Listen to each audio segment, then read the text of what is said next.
Hi there, this is Shauna from the Foil Fox, and I want to thank you so much for joining me today.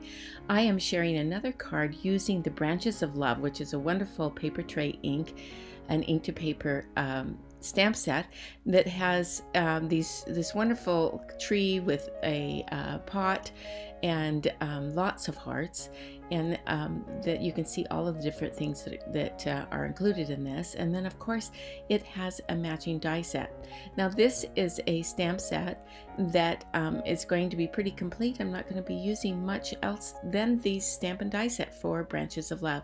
So I'm going to start out with a piece of white cardstock, and I'm going to cut it in half and cut out these two. So I want them two separate ones with a border around them, and you'll see why. You probably have seen this in other videos I have done, but what I do is I find this to be the absolute easiest way to stamp, especially an intricate die like this tree. So I put the tree back into its space. So I've saved the negative space, I've put the tree back in its space, and I'm using repositionable a tape runner that makes it easy for me to pull up. And then I'm just going to position that just perfectly.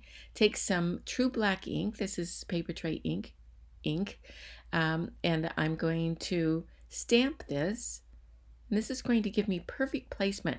When you put it in the stamp positioner like this, and then you have kind of a frame that holds your piece, I have found this to be the absolute easiest way. Otherwise, I'm always cutting off part of my limbs or something's not right. So I am also doing this for the pot, the container. I'm going to put that in its little spot and position that. Now there's two stamps to this. One of them is the background and one is the layering stamp. So I'm going to start out with the background. And I'm going to use a few inks for this. I want it to be kind of red, but I want the it not to be, a solid red, because I want to show contrast between the layering stamp and the background. So I'm using a few inks: Hibiscus Burst, Raspberry Fizz, and Pure Poppy. I do kind of use a mix of these to give me the color that I want. And then I go back to the lighter color because I want to show it to be a little bit lighter. I do this often to have a mix of colors. Now I've positioned the layering stamp using the same technique. I'm spritzing it, and I'm using Pure Poppy. And that gives me that wonderful shadowing or shading to the pot. And I'm really pleased with the colors with this, but of course I always have to fiddle. And I do, but now I think I've got it. So I'm going to start out now with another piece of white cardstock. I'm using some Distress Oxides inks here. I'm using Spun Sugar, Picked Raspberry, Festive Berry, and Candied Apple. And I'm going to take a piece of Post-it tape, and I'm just going to block off the bottom part where I want that to be kind of the grounding of it, or my base. And I'm starting out with Spun Sugar, and I'm just using a blending brush. I'm going to blend Spun Sugar over the entire part except for the part that's below that tape. Now you could use Post-it note there, or you could use masking paper. I like to use that Post-it tape because it works very, very well to just block off certain areas. And you can see I'm using a Post-it note just to keep my fingertips off of the paper so that I don't put finger marks onto my paper that I'm using. So I'm just going to use a gradation of color. I went from the Spun Sugar, the Picked Raspberry, then to Festive Berries, and I'm just getting more and more intense as I go down towards the bottom. And you can always go back. I just use the same brush, and I've finished up with the Candied Apple. That is my darkest color. And now I'm just taking some of that lighter color, the Spun Sugar, and a little bit of the Picked Raspberry, maybe a little bit of Festive Berry, just until I'm just going to blend out that little section so it's not quite as dark, but you still see a definite definition. So now I have got my background pretty much finished. I'm going to add a few more touches. I have taken the candied apple and the picked raspberry, and I've smushed some on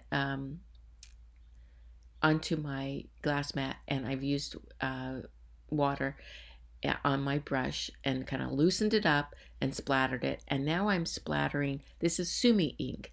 I love to use this black Sumi ink because it gives you really distinct black dots.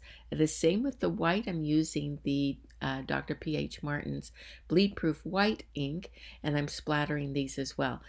Both of these inks just give you a very crisp color, and I really like that.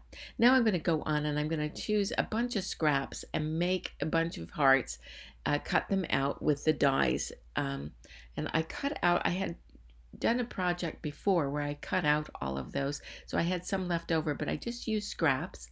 Now I'm taking a foam panel and I'm going to adhere it onto the back of this finished panel, the colored panel that we did. I have a card base that is larger and it has a bottom part where I can put the sentiment.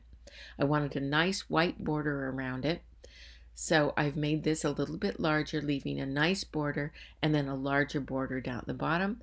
I've popped it up with the foam, and now I'm going to put the sentiment down.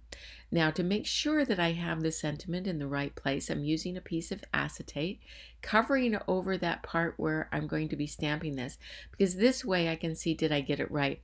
I'm using a clear ruler, my favorite, the see-through rulers, to make sure that I have it in the right position. And I did adjust it a little bit because I didn't quite have it right. So now that looks, I'm measuring it, that looks right. So I think that I'm going to take that out and now do it for real using the True Black ink. And I'm just gonna, just very gently kind of kiss the paper, make sure I get a nice black impression, but kind of kiss it and not push it down too hard. Now I'm going to put the vase or the pot in the right position, using my ruler again, making sure I've got it in the center, kind of positioning that tree there. I have put little tiny bits of foam tape on the back of that tree, so it pops up just a tiny bit. And I'm using a pencil here, and I'm going to show a couple, 3 places where I can put those little strings that there's a stamp that's in this where it is a little string that would hold your heart if you want it to dangle. So I figured I wanted a few of these to dangle. So I used a pencil mark first, and then I'm stamping it with True Black ink right over the pencil mark, so I get that just right.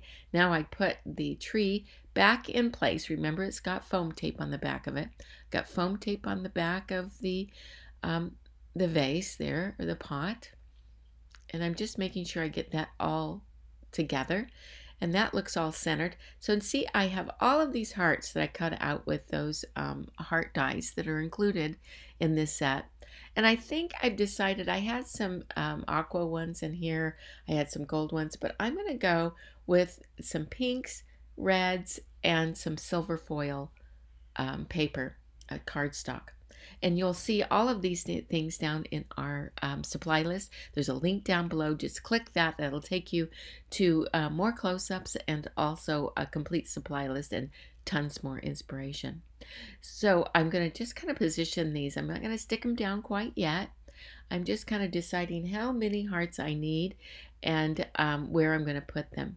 Then I did put a little bit of foam tape on the back of a few of these, not all of them, but a few of them where I wanted them to pop up. I'm creating some different levels to these hearts. You see this one I'm just going to stick down with some glue.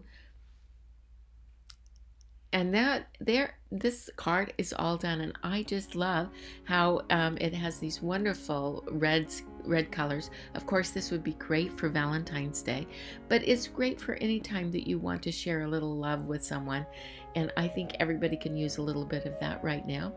So I do hope you enjoyed this card and this video. If you did, we would be over the moon if you would give us a thumbs up and subscribe if you haven't already.